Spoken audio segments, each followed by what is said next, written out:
Hey guys, welcome back to my channel, or welcome if you are new. My name is Leanne, and as usual, today we have some quick and easy, budget-friendly DIYs. We're going to be using some of Dollar Tree's newest rub-on transfers and stencils and stickers, along with some thrifted items and Hobby Lobby clearance, a little bit of everything to come up with some fun, budget-friendly DIYs. So let's get started. All right, so for this first DIY, I have this little flower stand. This was from Hobby Lobby. It was in their Easter clearance. As you can see, it doesn't particularly look Eastery. I think it's great for spring and summer, but I picked it up for either 90% off or 75% off. Either way, I got a really good deal on it. So we're just going to sand off the glitter. I didn't want to sand off too much because I didn't want to take away too much of the texture that's on this. You'll see why later, but we're going to sand off the glitter and then wipe that down so we don't have any of the dust or glitter in the way while we paint. And now I'm going in with this salmon from, I think it's Ceram Coat. Not totally sure. It is a plaid paint. And I thought this salmon color would be really pretty and it would go with some other things that I have out right now. So I'm going to give the flower part and all of the edges, I think I ended up doing about 2 coats of that. Just making sure you let it dry fully in between. If you are new to my channel, I love sharing budget-friendly DIYs. I also do an occasional crafting live along with a couple of here and there crafting hauls. So if you're into that kind of thing, please consider subscribing before you leave. Now we're going to go in with Waverly chalk paint in the color Celery, and we're going to do the leaf, the stems, and the base. And once again, I'm going to just cover all the sides and did 2 coats, I think, to get the coverage that I wanted. You, of course, could paint this any color you wanted. You could even do a patriotic theme on it because that would be really cute, and you could still use it for like the patriotic holidays, but also, you know, it just kind of is spring and summer-like because it's a flower. So now we're going to go in with Waverly's clear wax, and I'm going to tint it using some white acrylic paint from Apple Barrel, and we're just going to give that a mix, and we are going to cover the whole thing with this wax, and we're going to try to bring out that texture that I just showed you there. We're going to use a paper towel and we're going to wipe on the wax and then kind of like buff it out with a clean part of the paper towel. And I really focused on the areas that were textured, but I did apply the wax on the whole thing just so that the finish was the same all over.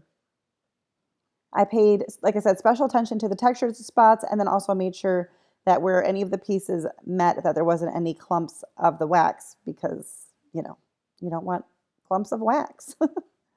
But this Waverly wax is such a fun thing to use when bringing out detail. And I just love how this came out. It's a really cute little, I always say this, but I truly use these as like filler pieces.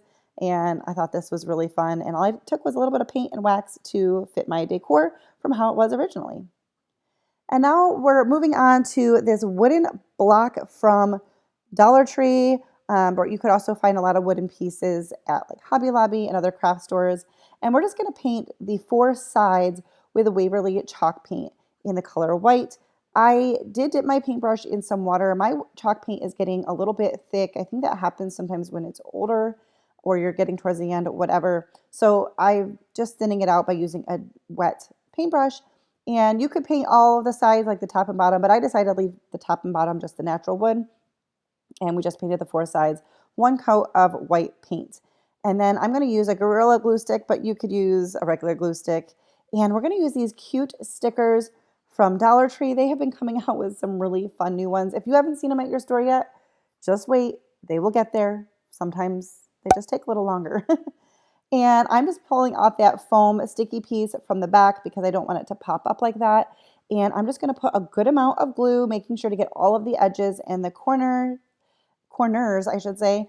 And we are going to apply this to the side of the wooden block. Now, this pack of stickers only had 3 that were like the right size. So I only did 3 sides, which I think is actually going to be fine because when I have this on a shelf somewhere, you're not going to be able to see all 4 at the same time. So I figure the front and 2 sides is perfect, but you could of course put something else on the other side, use another sticker. I thought about doing like a rub-on transfer or a stencil, but I really wasn't super worried about it. But I thought this was just a really cute idea. And here's how it came out. I'm trying my best to show you all of the sides, but I love this piece and I thought it was super cute. Moving on, I have this frame, which I picked up from a thrift store, and I believe I paid 25 cents for it. I did share it recently in a little thrift haul that I actually just did a YouTube short on because it was just a really small haul, but we're just going to give this a good sanding. We want to rough up because it was the finish that was on it. I felt like the paint might be hard to adhere to it, so I just wanted to sand it. And this one does have a couple little like layers in it, so I sanded all of those edges, wiped it down to get the dust off, and once again I'm going in with some Waverly chalk paint in the color white. I only do one coat of the white paint because I decided to actually go with another color, but I was glad I have a little bit of a white base, and you will see why as we go along. But of course you can use any color that you want. And now I'm going to go in with Waverly chalk paint in the color celery, and we're going to paint this whole thing, and I do give it 2 coats of the celery.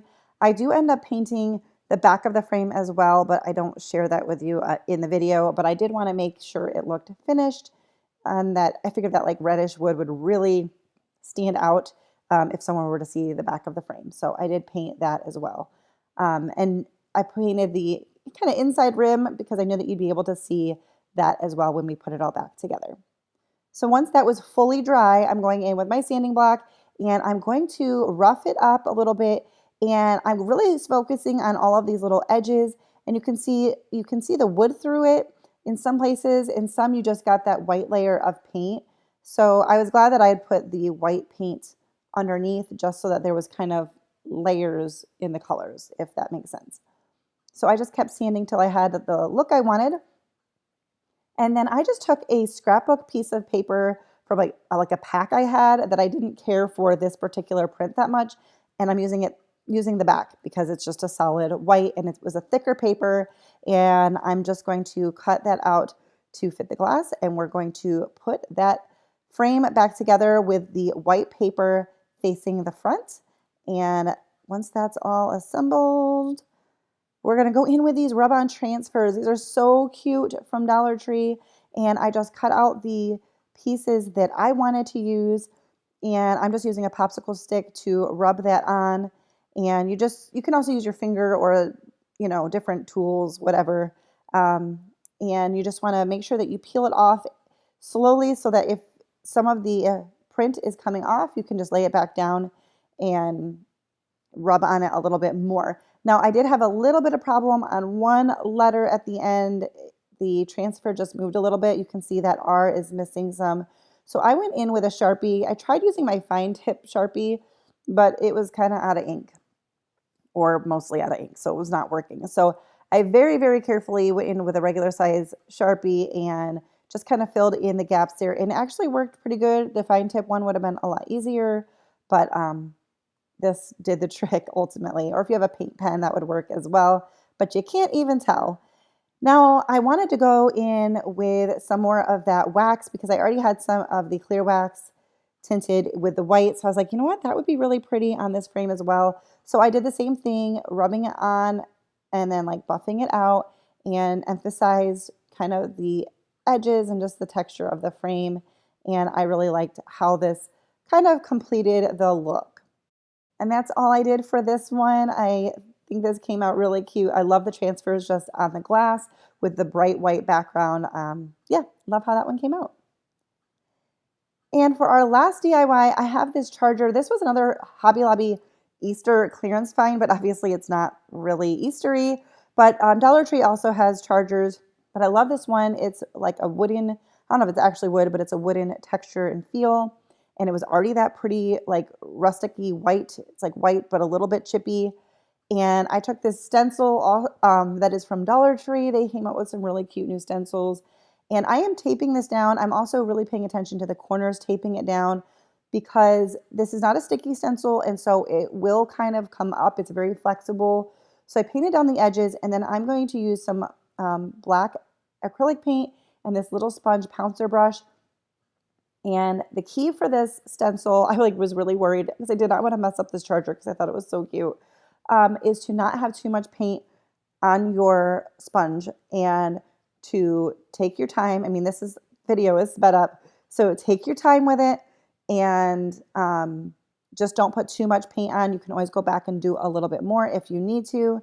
And just go straight up and down. You don't want to bump the stencil at all. Like I said, these stencils are not sticky. They're not even really very firm. But I didn't have any problem with bleed through. So just take your time, straight up and down, and don't use too much paint. And we're going to peel it off. I wanted to kind of show the reveal because I was super excited about the reveal. I was a little nervous, but it came out perfect. I love this stencil on this charger, and this is just a great little decor piece. So that is it for today's video. If you liked it, please give it a thumbs up and subscribe if you are new, and I will see you in my next video. Bye, guys.